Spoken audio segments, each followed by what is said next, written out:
We make things. We use our hands, minds, and machines to build, to fix, to improve. We're known as do-it-yourselfers, home improvement fans, fix-it fanatics, inventors. At our core, though, we're all makers. So let's jump in and make something. Hi, I'm Ron Hazelton. Welcome to the show. You know, flea market finds can often transform into very attractive and functional pieces of furniture. Today, we'll make such a transformation using a combination stain and finish that avoids the mess and work of stripping while delivering strikingly handsome results. Then we'll give a plain-looking fireplace a warm traditional look and a bit of character by building a custom mantel and surround. Finally, some very useful tips on how to cut multiple pieces of wood to exactly the same length. I found this small chest at a consignment shop over the weekend. It's actually in pretty good shape, except for some surface blemishes here and there. The problem is, it's the wrong color. The plan is for this chest to end up in our son's room, which has much darker furniture. The first step in preparing this piece for a new finish is to remove the drawers and take off the hardware.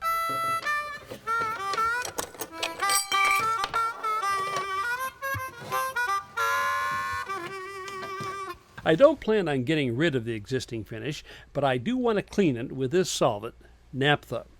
I apply some to a soft cotton cloth and begin wiping in the direction of the grain.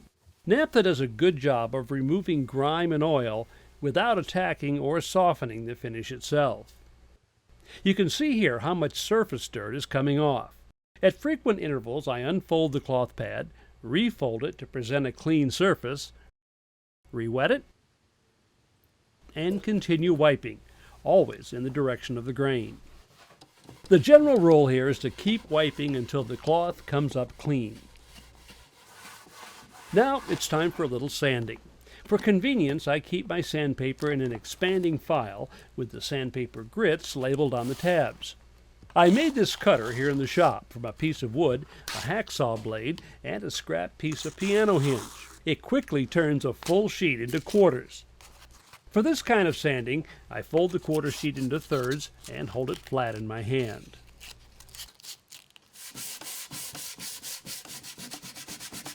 I stop at frequent intervals and refold the sandpaper, exposing a clean abrasive surface. Always sand with the grain of the wood. Doing otherwise will almost certainly leave scratch marks that may not be visible until you apply a finish. Where two pieces of wood intersect, like this, be sure and sand each parallel with the grain direction. The object here is not to completely remove the existing finish, but to eliminate any surface oxidation or loose material. I've decided to take off this back piece so I can work on it in a horizontal position. A paint scraper is the best tool for removing hardened finish like this that is accumulated at the joint. Sanding invariably leaves a lot of dust and debris on the surface. Another cleaning, using a soft cloth dampened with naphtha, will pick up a lot of the residue. This is a tack cloth. It's quite sticky. When it's wiped over the surface, it attracts and holds any remaining dust. Now, this is a very important step since these particles would become painfully apparent once the finish is applied. The product I'm using for this project is a combination stain and finish. Since I've not stripped this piece, the original finish is still there, and a conventional wood stain would not penetrate into the wood. This polyurethane has colored pigments suspended in it, which is why it's important to stir it well, using a motion that lifts the pigment up from the bottom of the container where it may have settled. Avoid shaking any top coat or finish. Doing so can introduce air bubbles. These three finishes have the same polyurethane base, but different color pigments. To see which one will look best, I make up 3 sample boards. The center one is the closest to what I want. Next, I clip this plastic spout onto the can and carefully pour the finish into a clean container. This one-step stain and finish is an oil-based product. So I'm choosing a high-quality brush designed for use with all types of finishes. In my book, the better the brush, the better the end result, and I'm not exaggerating. I've noticed that the surface of this chest continues to have a somewhat slippery feel, despite the fact I've cleaned and sanded it. So I'm going to test a section for possible silicone contamination. Well, my suspicions are confirmed. These craters that are forming are caused by silicone that's penetrated into the existing finish and, in spots, is repelling the new finish I'm trying to apply. So where does silicone come from? Well, the most likely source is spray or liquid furniture polishes.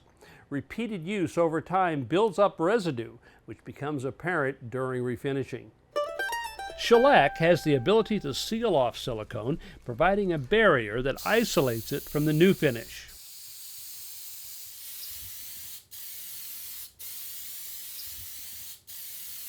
The best way to load a brush, especially when using a finish like this one, is to wet the bristles about halfway up, then gently slap the brush on the side of the container. Apply the finish in straight, even strokes, moving in the direction of the grain. Once a section is coated, hold the brush at a 45-degree angle and move smoothly from one end to the other. This technique, called striking off, ensures that the polyurethane and suspended color pigments will be distributed evenly and uniformly. Generally speaking, using a light touch will minimize brush marks. Avoid overbrushing. As soon as the surface looks good, stop. I let the finish dry overnight. The next day I put on new drawer pulls, reattach the original escutcheons, and reinstall the drawers. From a consignment shop find to an attractive piece of furniture that's a perfect complement to my son's room. A project made faster and easier with a one-step finishing solution that doesn't require stripping.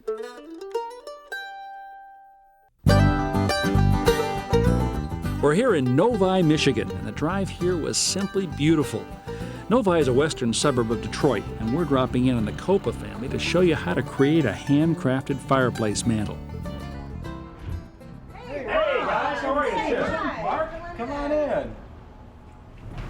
Ron, this is the fireplace we were talking about earlier. See how basic and flat it is? Kind of plain, guys. Yeah, it needs Kinda something plain. outstanding here. Okay, listen, well, based on what you told me over the phone, I created this little drawing. Didn't know I was an artist, did you? Oh. What do you Yeah, think? it looks good. Okay, yeah, that looks Okay. good. It adds a lot of dimension. Okay, so we'll use this as kind of a working plan. Okay. We got 1, 2, 3, 4 workers and the coach. So you ready to go? Ready. Let's do it. Come on. Do the same thing. Our first step is to remove the existing molding that surrounds the fireplace using a pry bar and a wide putty knife to protect the wall. Okay, good. Put your left hand here. Okay. Next, we begin cutting out the pieces for the fireplace surround from standard dimension pine lumber that we got from the Home Improvement Center. Sue and Missy do the cross-cutting, while Mark, Brandon, and I do the ripping.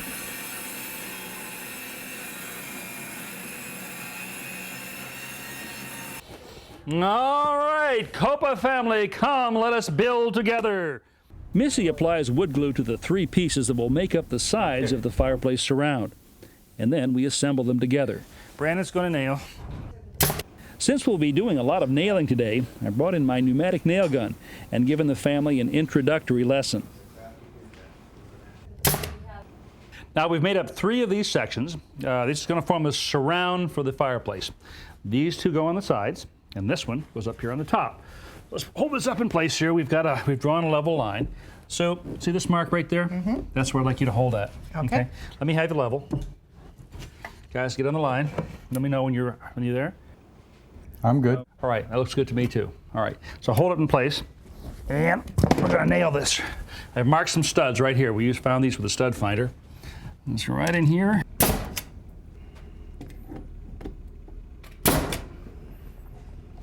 Now this is the side surround right here. I'm gonna do 2 things. Don't worry, just glue. You're going to get me. This is construction adhesive. I'm going to put some dots of this right here. This side is going to go up against the tile.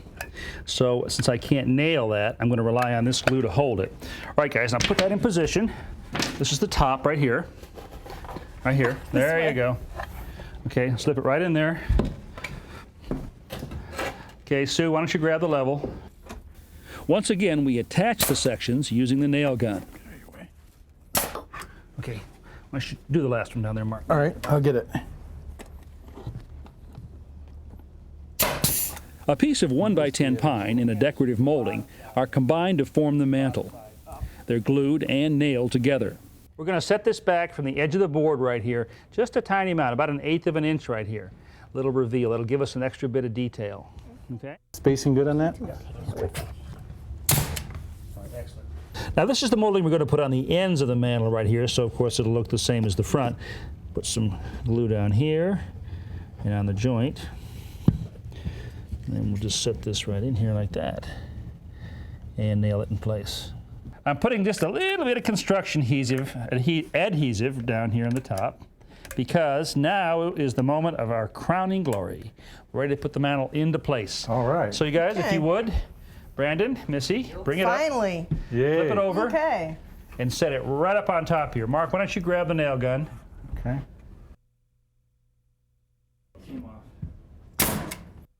All right, now these are called plinth blocks or corner blocks. What they're designed to do is to simulate the top and the bottom of a column. So we want to put these right in the center. Okay, Missy, give me 4 nails. Bing, bing, All bing, right. bing. Okay? Okay, good, Not too close to the corner. Right there. good. About right here, Keep it straight. Okay. and right here. Okay, and then do your Man, mouse. good work. We also nail plinth blocks to the bottom of the surround Good job. and to the sides as well. Perfect. Right here. Yeah. Okay, then bring that head down flat. At this point, the whole family is becoming expert Hold at it in. using the nail gun. All right, you did a good job. Does that look good? Yep. Okay. Put one each corner.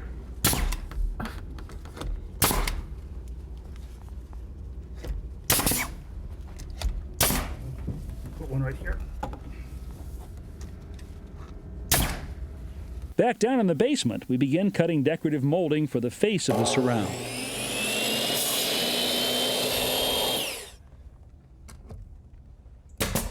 To attach the smaller molding, we've switched to a pneumatic brad nailer. These very fine, almost needle-like nails will prevent splitting. Very nice, guys. Very nice. Okay, now let's have the younger generation try the panel up here. You saw Mom and Dad do it just the same way. Put the, start with the short piece on the left side.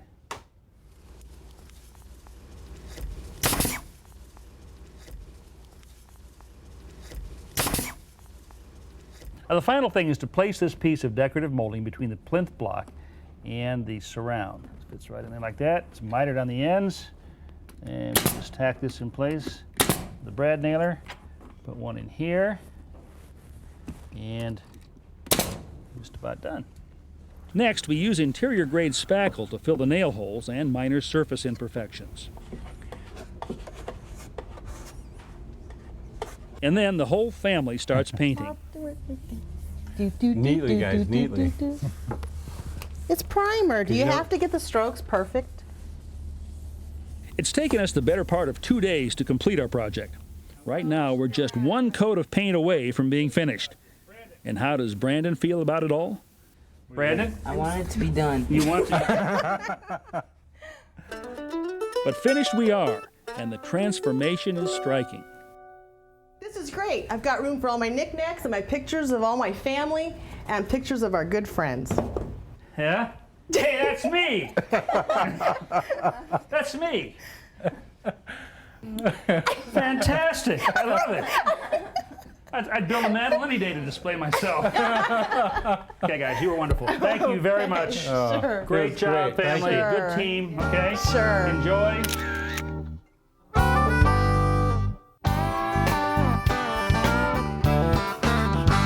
Now, anytime you've got to cut 2 or more pieces of wood to exactly the same length, this is the way you don't want to do it. You don't want to take a tape measure and measure and mark each one, because every time you do this, you can introduce a small error, and in some projects, that can be critical. But here are 4, count them, 4 ways to cut multiple boards to precisely the same length. Method 1. Measure and mark 1 board, then cut it to length.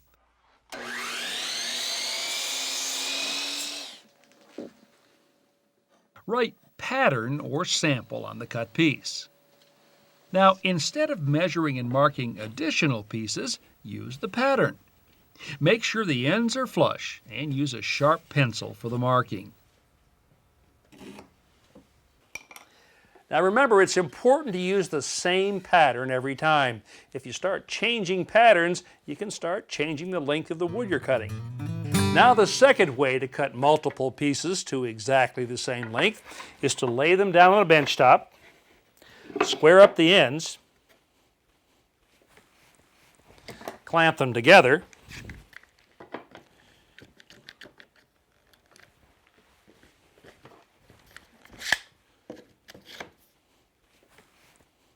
measure and mark one time,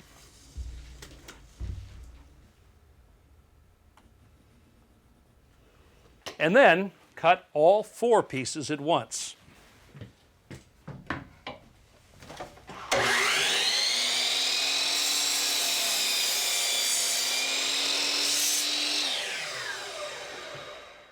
Now, if you've got a whole lot of pieces to cut or clamping things together is impractical, here's a third technique using the power miter saw. Clamp a strip of wood to the miter saw fence. I'll call this the auxiliary fence. A 1x4 or a 1x3 is a good size. With the board clamped, cut off the end. Now put the measuring tape on the cut end and measure and mark the length of the boards you want to cut. Place a scrap piece of wood on the mark and clamp it in position. I call this a stop block. Place an oversized piece of stock on the saw table and slide it until the end contacts the stop block. Hold it firmly and make the cut. Any number of pieces can be cut this way with identical results.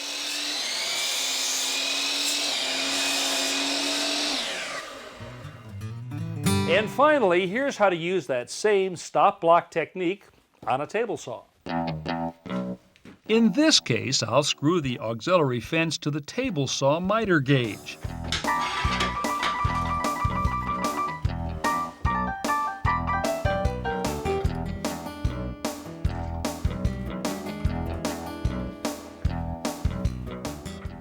Once it's attached, I cut partially through the auxiliary fence.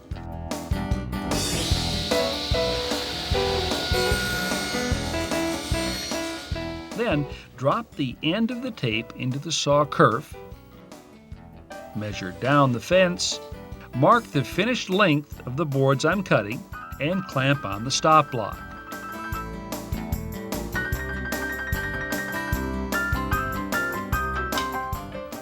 Here, I set the workpiece on the table saw, slide it down until it contacts the stop block, hold it securely against the auxiliary fence, and make the cut.